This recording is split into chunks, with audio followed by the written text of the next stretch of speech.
Now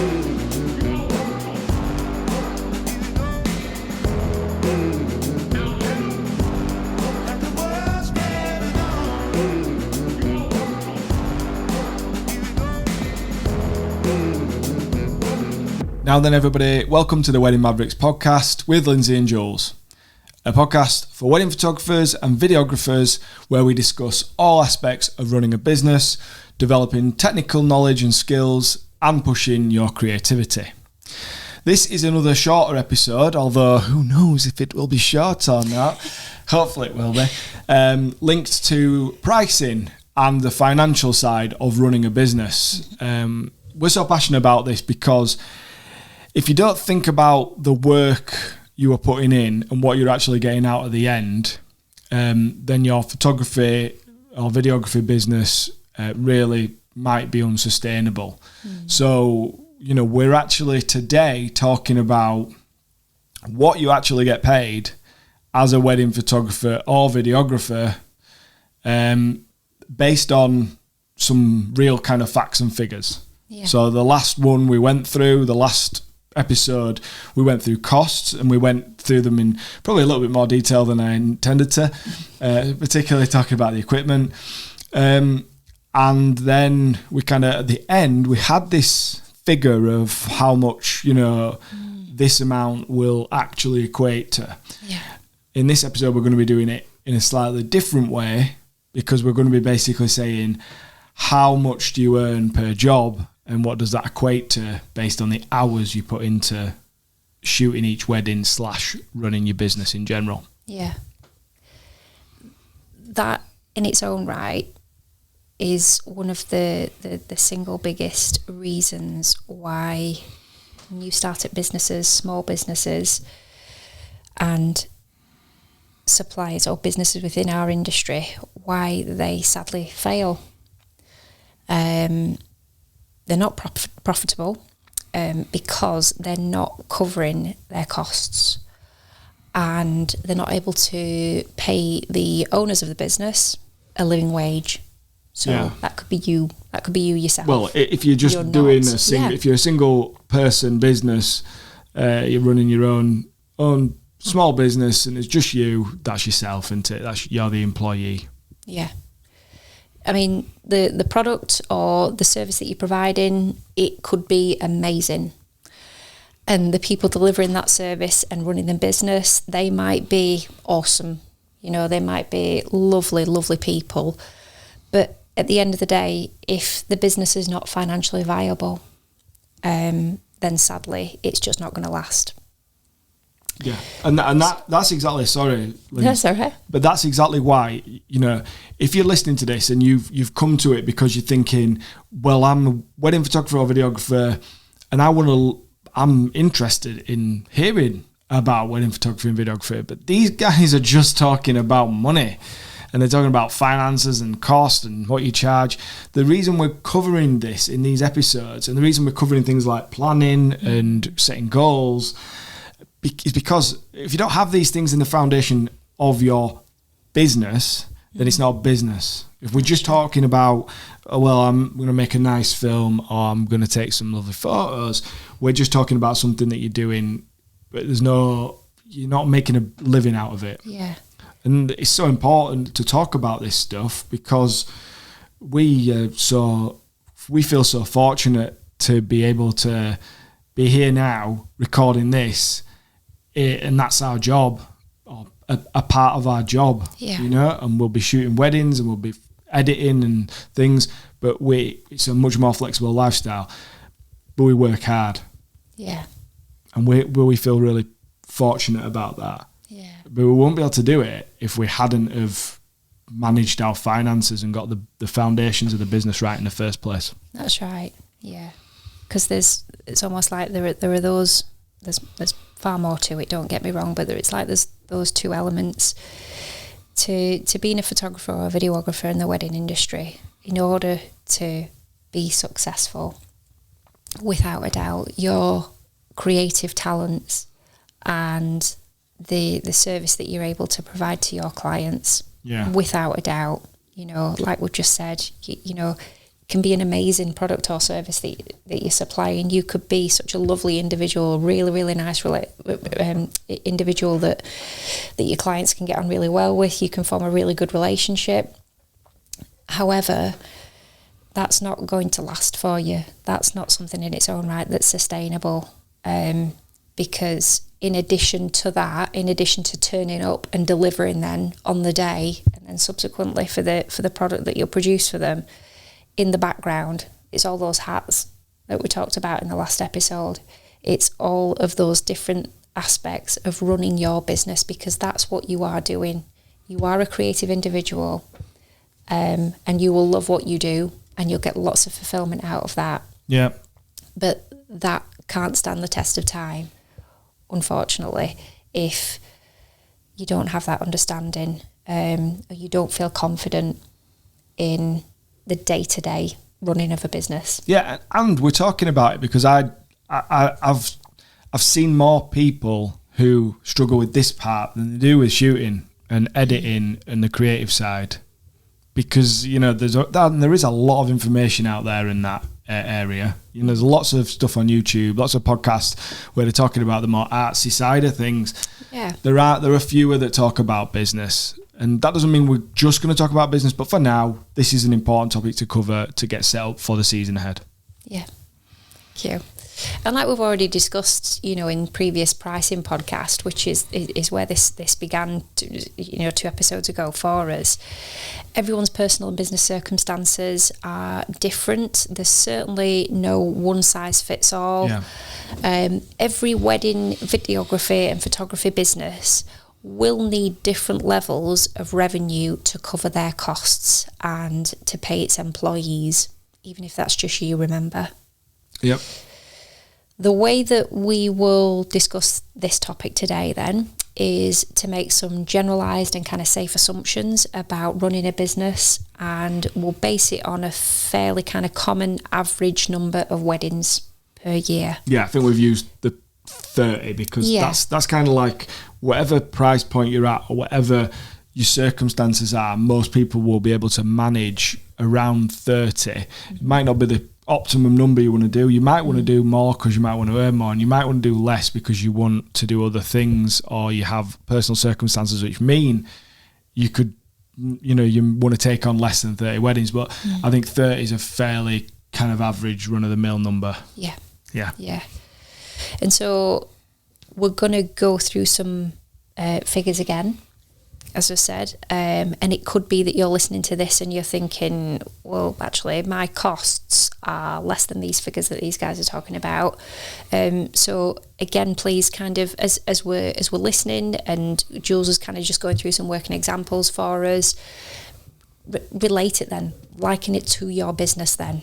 Okay, because if you already have a raised awareness of this, if you're already on top of this and you know your figures, you know your costs, you know what your deductions are going to be, so you know what your earnings will be, fantastic.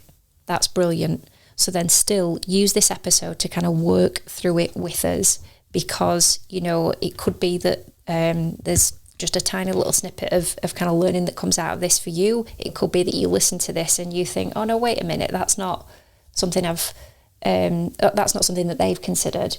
I've got something else down here. So we always sign off our podcast by saying, it's really important that, this is for all of us, is this. So, and it's definitely a learning community. So we would love to kind of, as we work through this together, if there's something that you would like to challenge that you feel is just not accurate in what we're saying, by all means, it's equally as important. And then we can come back and discuss that.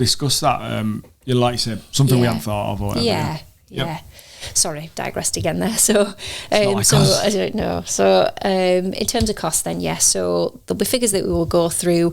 You might find that your figures, or you might think on the surface of it, your figures are slightly less than this, but it's likely, there's a potential actually that in reality they could actually be more.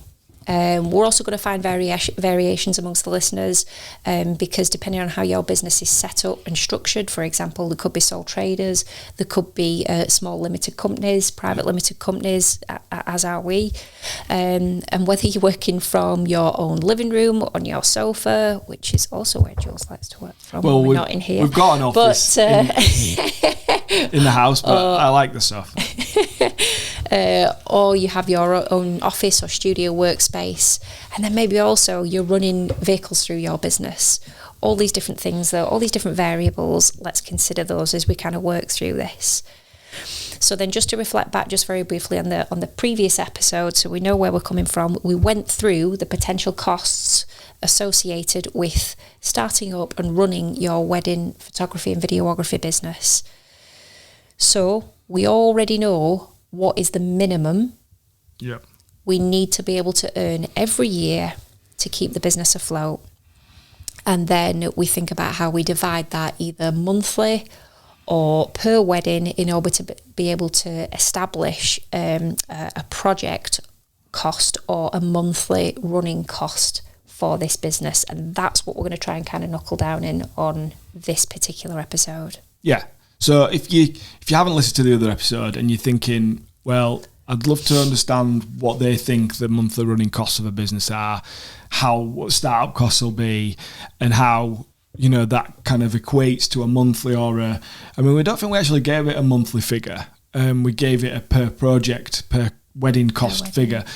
But it's easy to make the monthly figure because you just divide the total number by 12. But whichever way you do it, because we do both, we actually have I know exactly what our business costs every month, but because we're a limited company, I know what our wages, what we pay ourselves out of that, and what we need to live, comes out of that as well. So we can basically see that we need to make this much, or the business needs to make this much every month on average, or across the year divided by 12. It needs to make that much for us to be in the green and not losing money. Yeah. And that's basically, that's the first step, knowing that you're okay. And then this is more of an interesting investigation that we're doing here to actually look at what you are getting paid as an hourly rate. Like, is it worth it?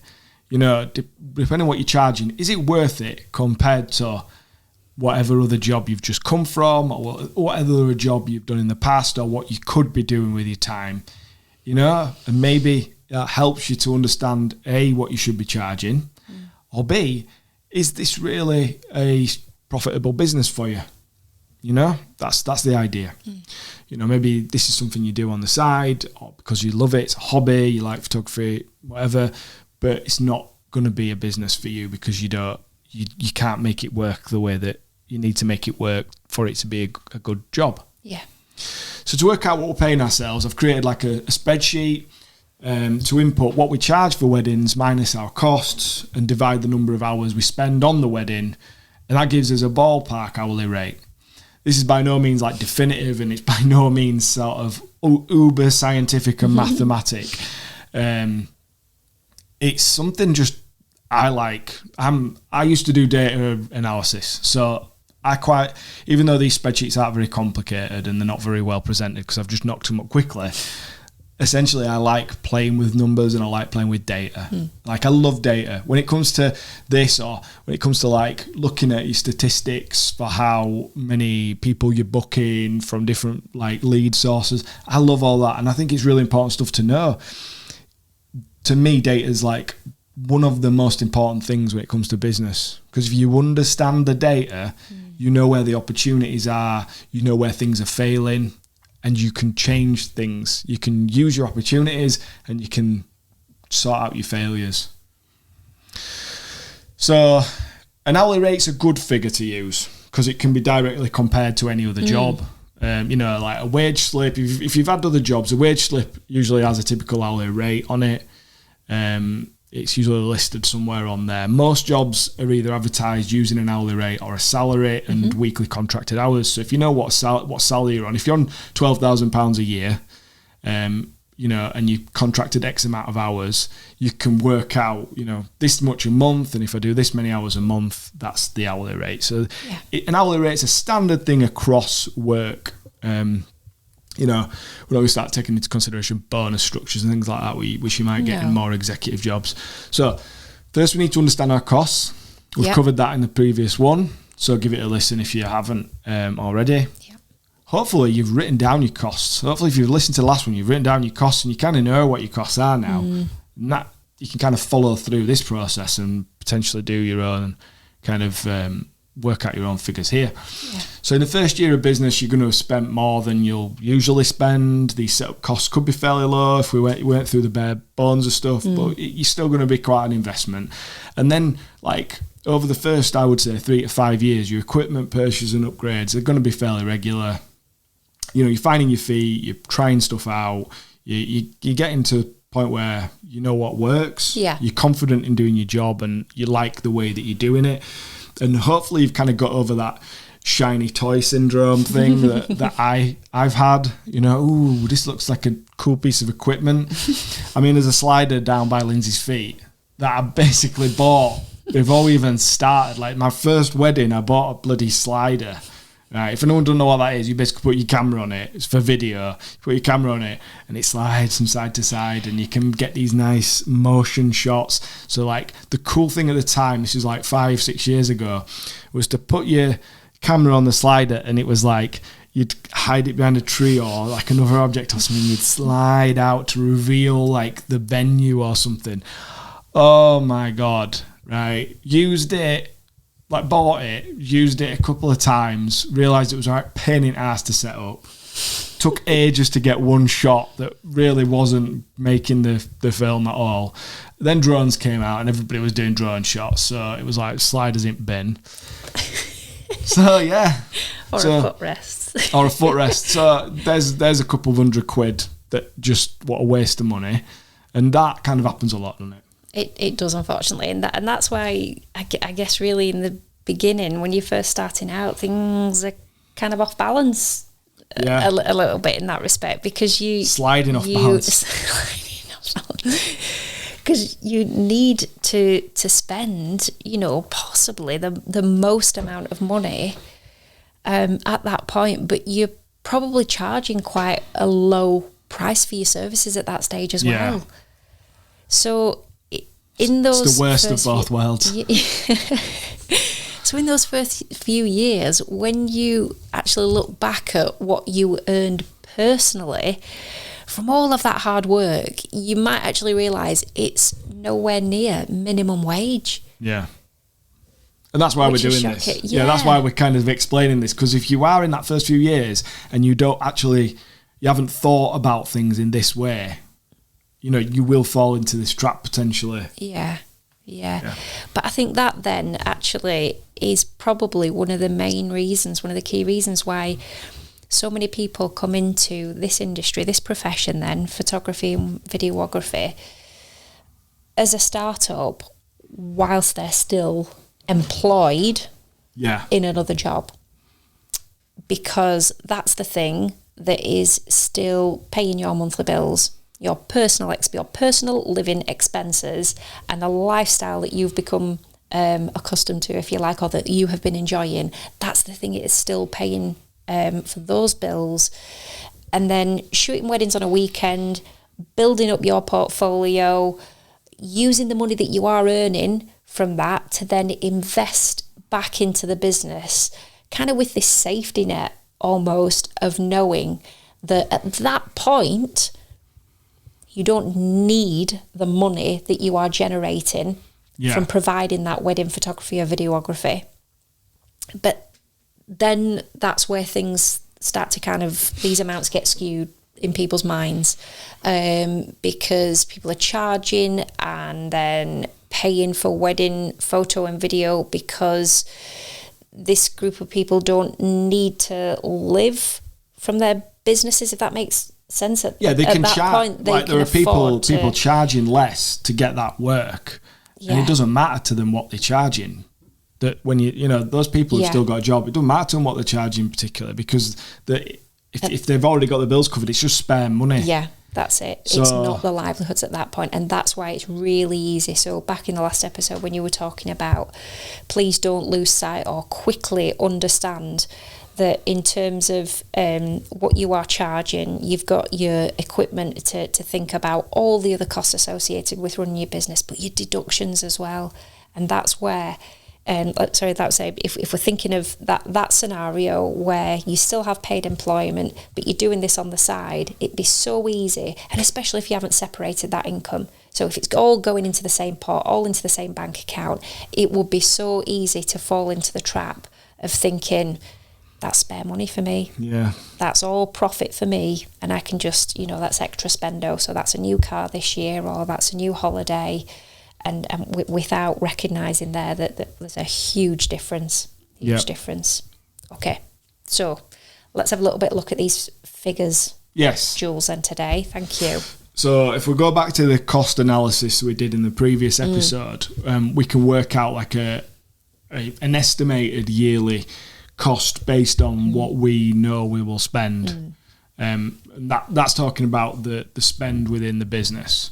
So, we got to a bare bones of like 9,480 of like, that's kind of the safe amount that you're probably going to spend at least around that kind of $9,000 thing. But it could easily go up. It could easily be above 10. It could be above 12. Crikey, it could go up and up, depending on what you've got. We actually run a car through our business. We've got other things that we spend money on that aren't on that list. They're not necessarily things that the majority of people will be spending money on. It's just the way we've decided to set it up. But those things come out of our business costs, so we have to make sure we're covering those. So if it's at bare bones, so £9,480, we got to dividing it by 30 weddings, and we got to £316 a month. But you could easily go up.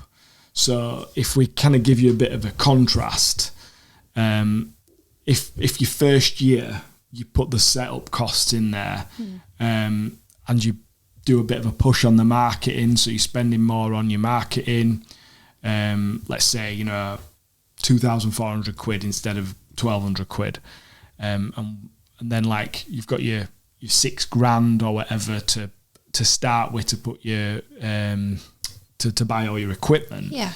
To contrast it, you're going to be spending potentially £600 a month. That's what your costs are going to be, right? So if you charge 500 quid for a wedding, now that is what we charged for our first couple of weddings. We charged 500 quid. Very, very early days. Only for a couple of weddings. But we're not even charging, if our costs are £600 a month, we're not even covering our costs. We're losing £100 for every wedding we do. So every wedding is costing you money, and you really need to consider that. It's okay if it's just in that initial period. But very quickly, if you booked like a couple of years worth of weddings at £500, and you didn't change your pricing quite early, like you're soon going to be basically losing thousands over the next 2 years. Not even covering your costs. That's not taking any money out for yourself. That's just, running the business. And it isn't a business then, is it? No. So that's why that is really important to understand. If you are charging £500 a wedding, you can get away with not worrying about how you look to potential couples, because let's face it, these clients are looking for perhaps the cheapest, most low-cost solution to their problem, in terms of they're just wanting to find someone to take some photos or provide a simple video for parts of their wedding day. But to charge more to ensure your costs are covered and that you are earning a decent hourly rate for all the work and effort that you're putting into your business, then you need to look and feel like you provide a high quality, reliable service with a unique selling proposition. And this is where good design, branding, and an awesome website can provide a springboard for your business. Divine Studios are a creative agency based in the heart of Leeds, helping businesses across the globe to develop web experiences and brand identities. Get in touch with them for an initial no obligation consultation, and if you mention Wedding Mavericks, you'll receive a 10% discount on their services. Thank you once again, Divine, for sponsoring our podcast. Right, back to looking at what we earn as wedding photographers and videographers. Yeah. So after the first year, we've quickly got away from charging 500 quid a wedding. Let's say you're charging 1,000. So if you work out the money you're going to have after your costs by deducting that £316 that we came up with, again, your figures might be different, we've got £683 left. So that's just removing the costs. That's what we've got left after charging 1,000. So to run the business, we need to spend that, and then 683 is what we've got left to hopefully pay ourselves. But we might have to do other things with it also. So then we need to look at the time that we're spending on running the business. So in general, the time, and then the time that we spend shooting and delivering the product, the service to the client. And to keep things simple, we're going to assume that you're not like us, a pair. You don't have a business partner. I mean, we're quite lucky because we live together, we're married, and it's a household income. So we don't really treat it as this is my money, this is your money. It's a household income. So everything we kind of take out of the business, what we earn through the business is benefiting both of us and the family. But if you had a business partner and you just went into business with somebody, they had their own life and you had your life, you would have to split everything. And that's complicated. We're not going to talk about that. Like, I wouldn't imagine that many people are in that situation. Most people will be doing this by themselves. So we're assuming that you're on your own, and that if you're paying like second shooters or anything like that, that they're coming out of a separate amount of money that you're charging for that. So you're going to charge an extra amount on top of that 1,000 quid. You're charging an extra amount for the second shooter, and if you're not, you should be, because otherwise you are really going to be making it difficult for yourself. So the figures we've worked out are trying to give like a conservative average. Some people will spend less time, some people will spend more time on tasks.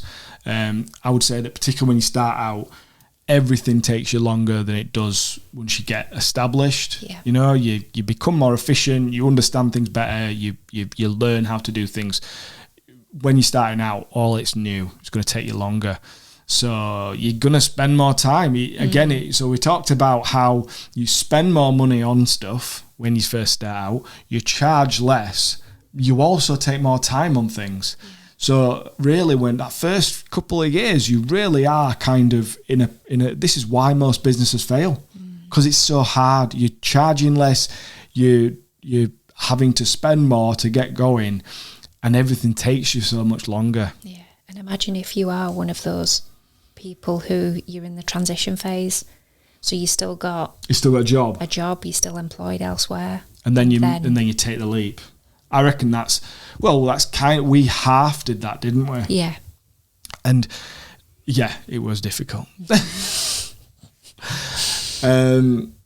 So we're trying to kind of give you some rough figures to work with here. And to do that, we're going to use another spreadsheet I've created because I love spreadsheets. Hopefully you'll be able to see this on the screen. If you're watching, if you're listening, I'm going to try and explain it as best I can without going on and on. Essentially what we've got is a table, and down the kind of one axis I've got all the things listed that we will spend our time on.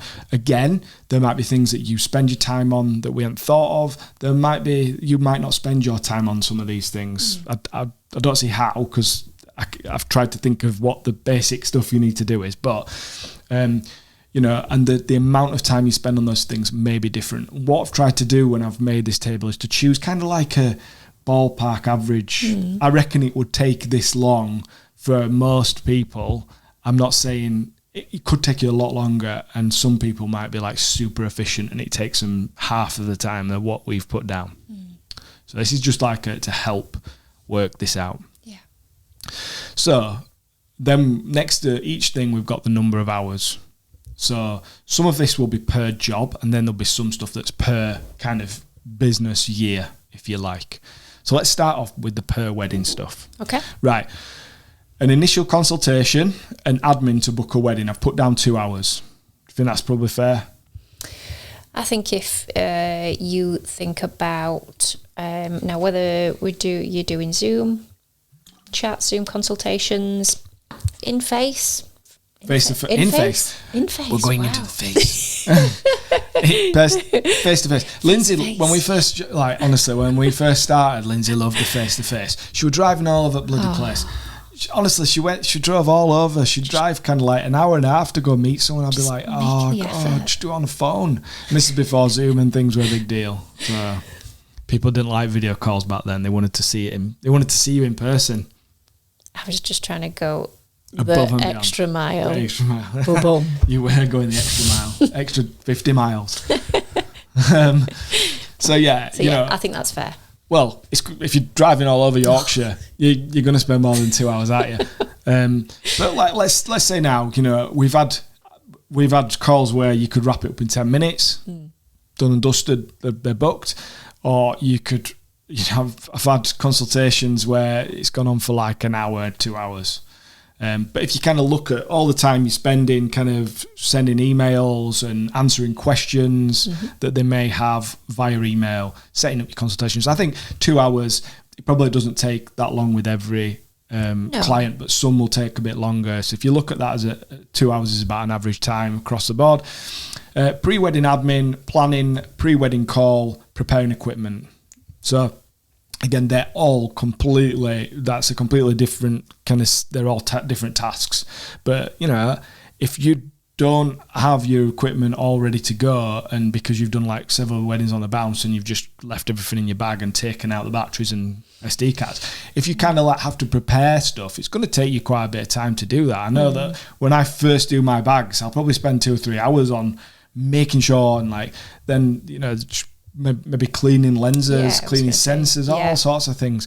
Your pre-wedding admin, so just like researching stuff about the venue, like traveling, how you're going to get there, where you're going to stop, the routes and everything.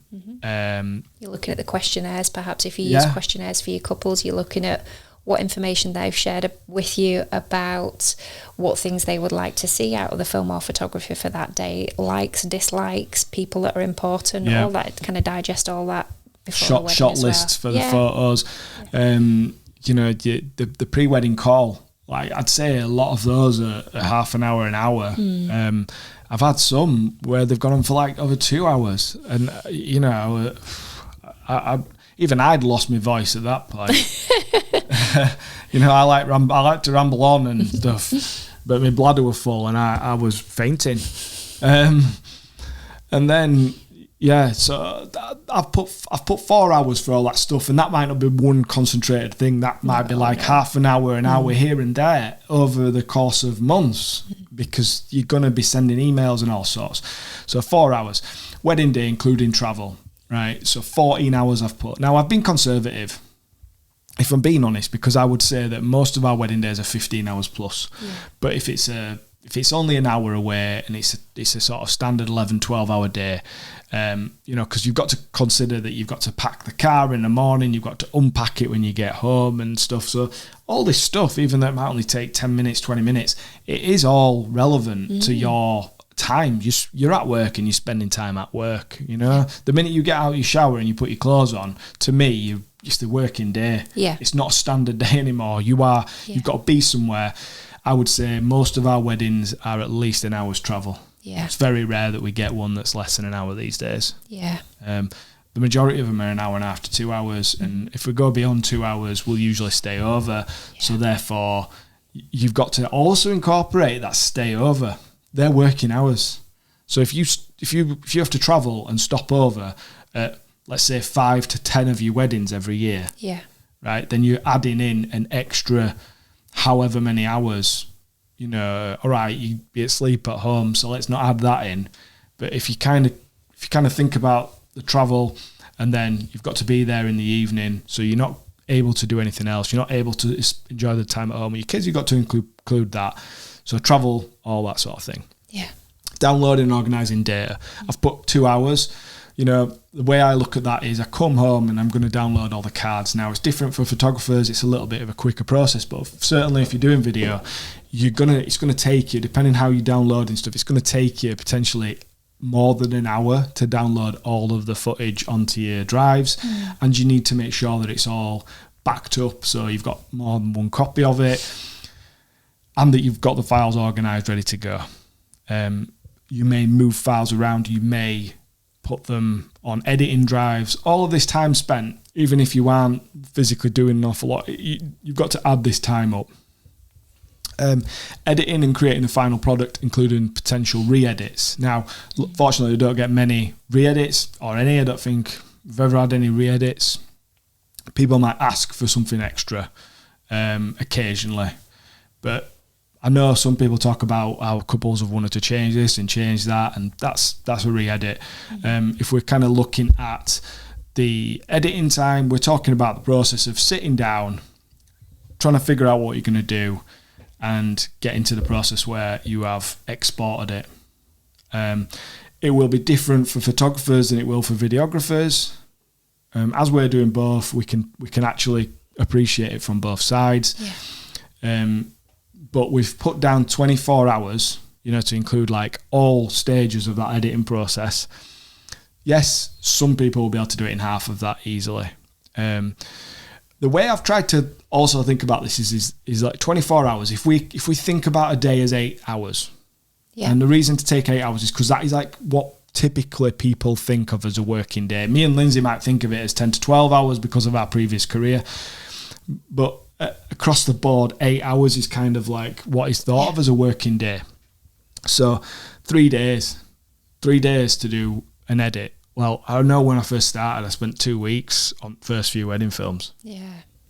So, you know, 3 days is actually quite conservative to do that's that's if you get three good 8 hour days at it.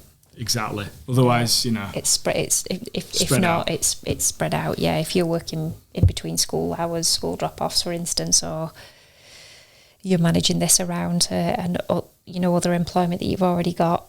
Yeah, and that's the thing, isn't it? I find that you get into a flow with editing. Yeah. So if you're doing it in big blocks, it goes quicker. If you're breaking off doing hours here and there, particularly with video, it's a much slower process. So 24 hours, and then uploading, sending to the couple. Like, let's say it takes you an hour to kind of make sure all the files are uploaded, and then send an email with all the links or whatever saying blah, blah, blah, blah, blah. You know, let's just say on safe, it's an hour, it might take you more or less. And then 2 hours for archiving the files, doing post-wedding admin, which could include kind of like sending stuff to the suppliers, sending stuff, posting stuff on social media, you know, like kind of turning that wedding into a marketing opportunity. These things you would do with every wedding, so it's included, and I've put 2 hours down for that. Now, you might not agree with all those figures, but it comes to 49. So that's 49 hours per wedding. I don't think that's crazy, because I think that when you first start out, you're certainly taking more time than that. If you kind of broke it down like that. We're not even talking about multi-day event weddings, or more complicated editing situations, or more needy clients. We're just talking about kind of as an average. Now, you might be able to get that down to 30 hours, as low as 30 hours, including the shooting day. If you're super efficient, I can think of maybe a couple of photographers that I know might do that. And that's great. And obviously for me and Lyndsey, we are working together. So that swings and roundabouts, because on the day, that'll be 2 of us. So that 14 hours actually becomes 28 hours, because we're doubling it. It's 2 of us working that long day. But also we can probably cut down some of those things, because it's not taking one of us time to do all those things. one of us, we're either sharing the editing or one of us is doing some of these admin tasks. So that, but basically this is how you need to be thinking of it. So if we just keep it simple and say one person takes them 49 hours to do a wedding, and then there's some other tasks. Lyndsey, do you want to talk about these? 'Cause my voice is droning on. So in terms of, we're looking at across the year now. So general working on the business, administration, updating your own knowledge and skills. So that could incorporate kind of what your craft is. It could also be sort of kind of self-development, welfare-based as well. Number of hours, we've put 96 hours there. Yeah, so that's like 12 days. Yeah. So across the whole year, you're spending 12 days. You could be going on courses. You could be just doing general admin stuff, etc., etc. The next one is workspace organisation and kind of cleaning, things like that. Now, if you are watching us on YouTube, you will kind of see what looks to just be a nice little desk space, sort of shelving unit just over my right shoulder. But what you don't see is the rest of the room right now. Because this week, Jules and his mum, bless her heart, they are putting down, fixing some of the flooring. So carpet area, carpet tiles in the office space. So we've got things stacked upon things, and I mean that's quite extreme. You're not going to be putting carpet tiles down every year. No, you're not. However, that is just one example of, because when we talk about workspace organisation, once all of that's done, you will, and you periodically kind of do this sort of on a regular basis, is reorganising the workspace that we've got here. And the wires would there's a lot of wires. And the wires alone to this desk took me about 4 hours to sort out. So just kind of thinking about as kind of things change and develop for you, just that general upkeep basically of your workspace, but also even if it's just kind of like cleaning stuff, and organising stuff, you might spend a couple of days a year on that. That's why I put 16 hours. And then marketing, advertising, social media, I've put down 12 days altogether, or 96 hours. And again, it's not going to be all in one go, is it? It's just going to be like dotted in and amongst. But I think if you spend a day at a wedding fair, right? Let's say you commit a day to a wedding fair, that's one day. What if you do 4 wedding days? So now we're down to, out of that 12 days, we're down to 8 days. Yeah, and then all the things like creating content for posting on social media, or creating content for your website, setting up ads, or just daily posting on social media. I don't know about you, but sometimes you can sit there thinking, I don't know what to write, and you shit, what am I going to write now? Like come up with a comment, like it takes half an hour to post one, Instagram post or whatever. Think about how much time you do that across the year. It's going to add up to quite a bit. So we put 96 hours down, and then we've put a lonely 16 hours or 2 days down for bookkeeping and accounts. And it'll probably take you longer than that. But if you've got an accountant and you use something like QuickBooks, you can keep on top of it, and it probably won't take you much time. Yeah. But 16 hours. We came to 224 hours a year extra. Yeah. So that's general business stuff. And then we're going to basically equate that down to the 30 weddings a year. Yeah. So divide it by 30. 224 divided by 30 comes to 7.46. So let's just call it. Let's call that 7.5 hours per wedding. But let's add it together to the 49 hours, and we come to 56.4 hours to run our business per wedding at 30 weddings a year. Okay. Yeah. Whew, that took some getting to, didn't it? And I hope you understand why we're explaining this, because it's not just a case of these figures aren't just stuff we're picking out of thin air. We really are thinking about it, and that's important, because if you know what your figures are, you can make some really smart decisions about what you're going to charge, how you're going to grow your business. Yeah. Right. Well, let's look at I took a figure offline. The average working week's 36.2 hours in this country. So if we look at 36.2 hours and we're spending 56.4 hours on our wedding, it's taking us about 1.5 working weeks based on that average figure of how many hours people work a week to do a wedding, a week and a half per wedding. And that's important to know, because then that restricts how much time how many weddings we can do based on how much time it takes us. Yeah. Do you understand why we've incorporated that figure? It's so important to know how long it takes us to do stuff, because believe me, otherwise you just go, I can take on another 20 weddings. Well, you're going to be working all the time. Yeah. You won't take any time off. You won't have a holiday, and you won't put the laptop down till midnight every night. Yeah. Been there, done it. I think this is why we've kind of, over the course of the last 3 or 4 episodes then, or if we go back to where we started with kind of setting goals and then looking at how you plan your work for the year. Yeah. All of this, these stepping stones over the past few weeks, all of this information is going to help you to, we were talking about a few episodes, at a glance, you look on that wall planner and you look at where your dots are for the weddings that you've already got booked, and you look at where the gaps are. Okay, but if you look at the gaps and you look at it and you've got 2 to 3 calendar weeks that are available, that are open, before you start going hell for leather on your marketing to try and get a couple of weddings to fill those gaps, bring yourself back to this first and foremost. Okay, yes, you need to think about what income your business is going to be generating. So from what's already plotted on that calendar, how much in revenue is your business making across the year? Yeah. Yes, you need to understand what the financial gaps are. You need to understand what the cost implications are from being able to achieve that.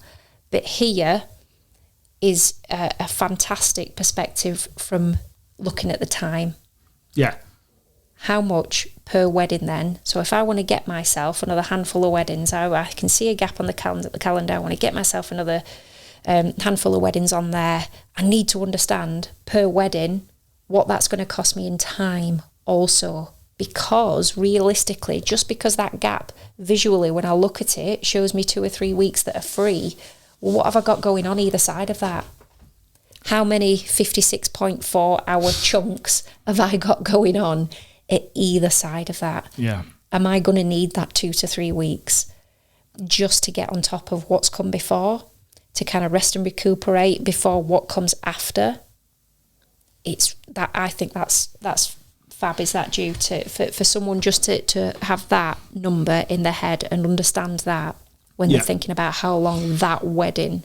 It basically, all of this stuff we're talking about, from talking about how much time it's going to take you in terms of per wedding, how much your costs are, looking at what your calendar looks like. All of these things help you they all feed into this kind of strategic overview of your business.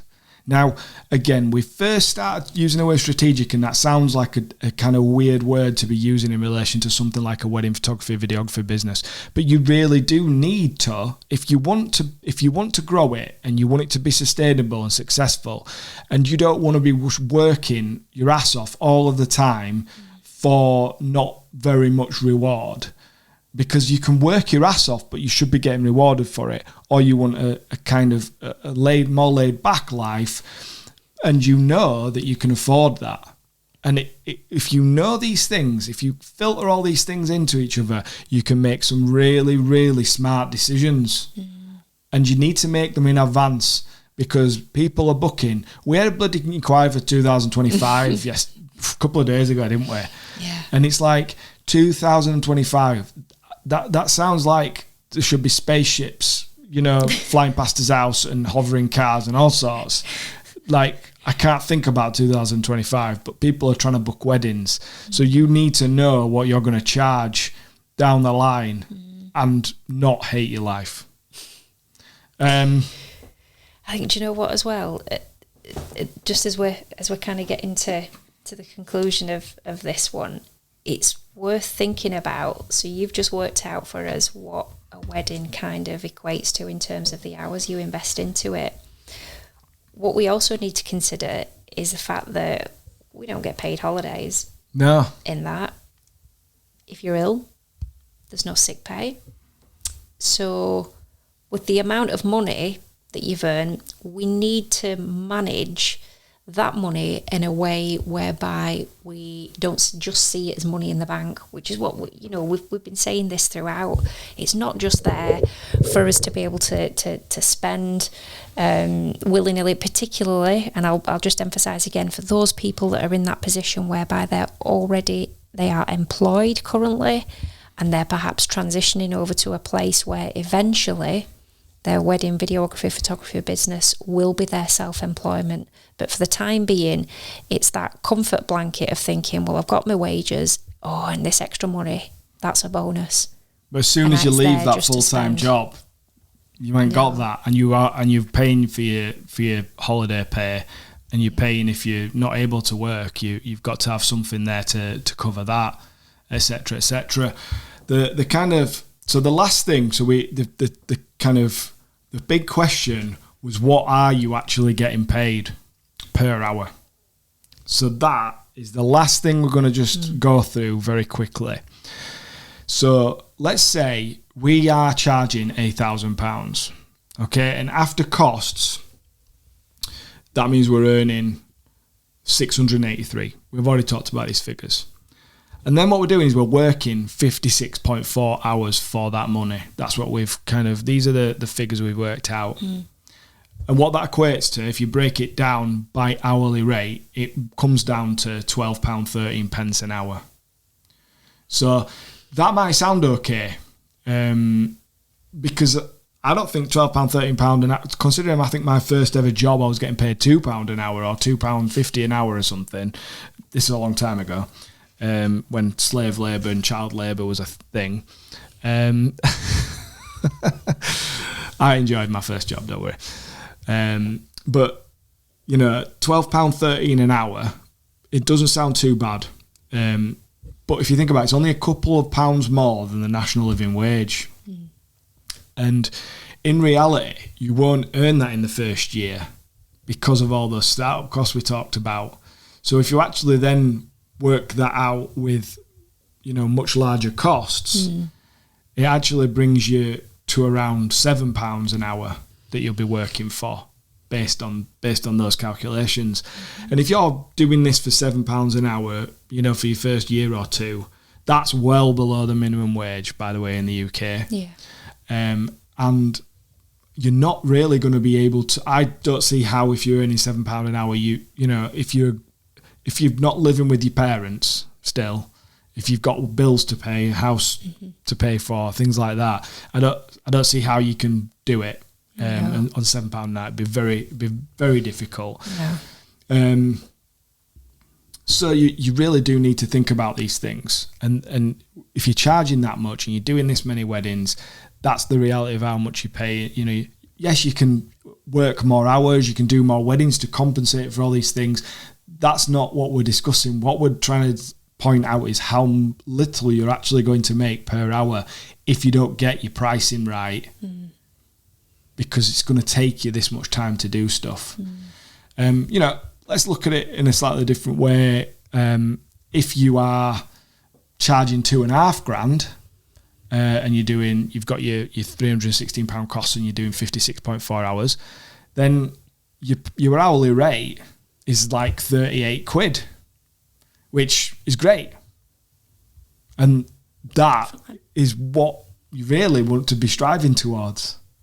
Because,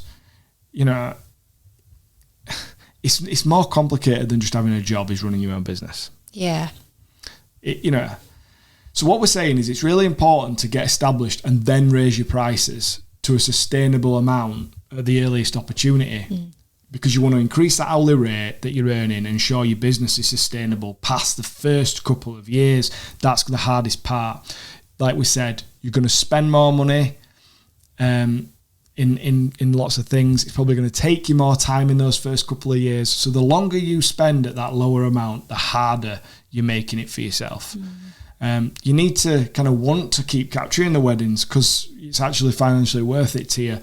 From our experience, the sooner you reach a point where you can start to find your balance with everything so that you actually enjoy some of the perks and the freedoms that came with being your own boss rather than just working much longer hours than you did in your 9 to 5 and earning a lot less, that you'll dislike it.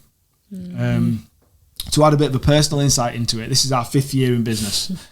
So we started from scratch with no experience, no equipment.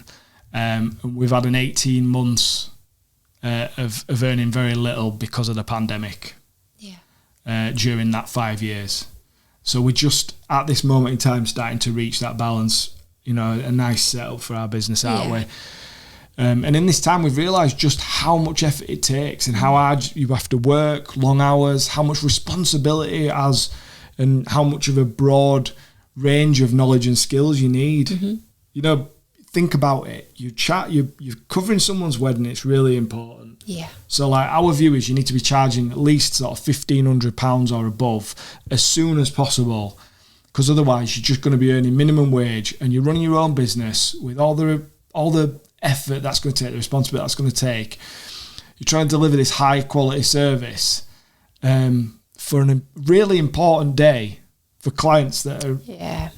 And it's a lot of responsibility and pressure for a minimum wage salary. So that's kind of where we've experienced this. We just want to kind of pass that on. Yeah. And we appreciate it might be easier said than done. Yeah.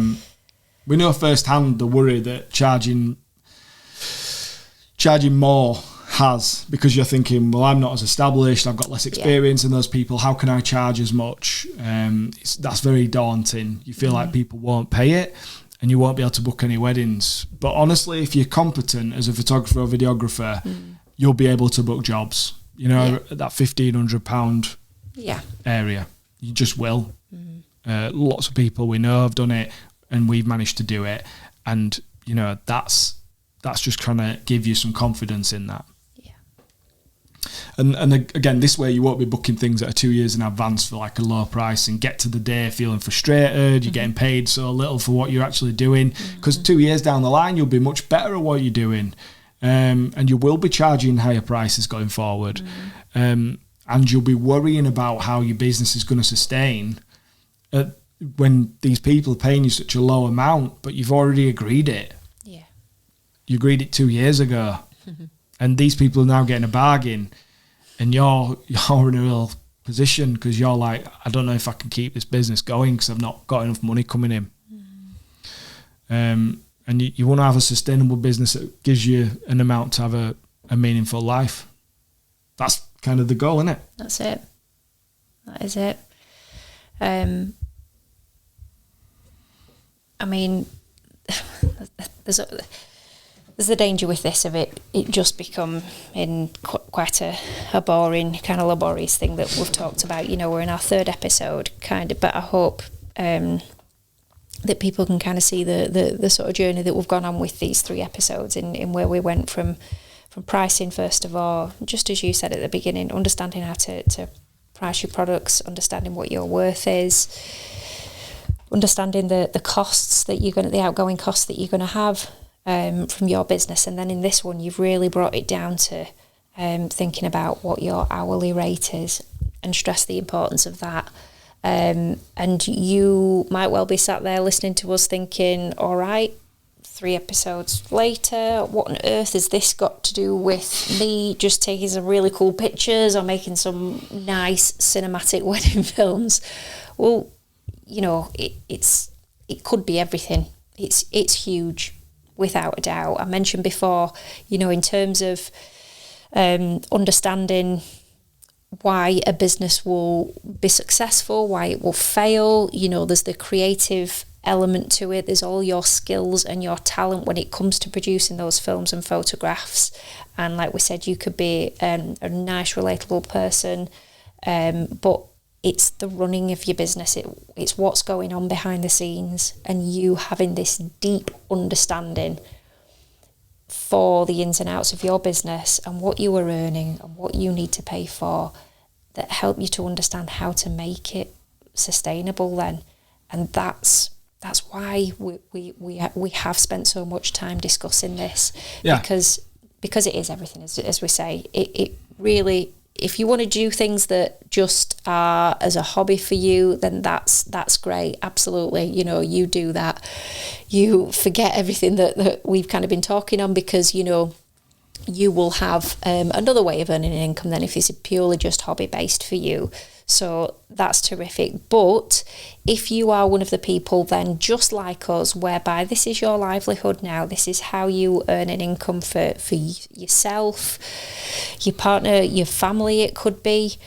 And so this is your full-time job. It's not employed, but it's self-employed. Okay, hopefully then what you've heard in these past couple of episodes will have helped you to think about what you charge and the finances of your business in a different way to perhaps what you would have done previously. Yeah. Okay. That is it for this episode this week. And we just want to thank you once again for listening to this, for supporting our podcast as a whole, and for the feedback and comments that you have been leaving for us. It really means a lot to us that you're getting involved. And as I've mentioned before, we said before, you know, this is for all of us. This is for our community of, you know, for us as professionals and creatives. And so this is where your thoughts and ideas and giving us that feedback, that really helps us to kind of think about how we plan and sort of structure the content of our future episodes. So please keep that coming. And if you want to hear about his weekly shopping bill, that's just a joke. It's because we've been talking about so much money stuff. So yeah, thank you again for tuning in today, and please continue to follow us at Wedding Mavericks, either by subscribing to the podcast or on our YouTube channel. And then you can see us sat here, occasionally looking at the camera. Thank you. Have a great day, everybody, and we will see you next week. See you later.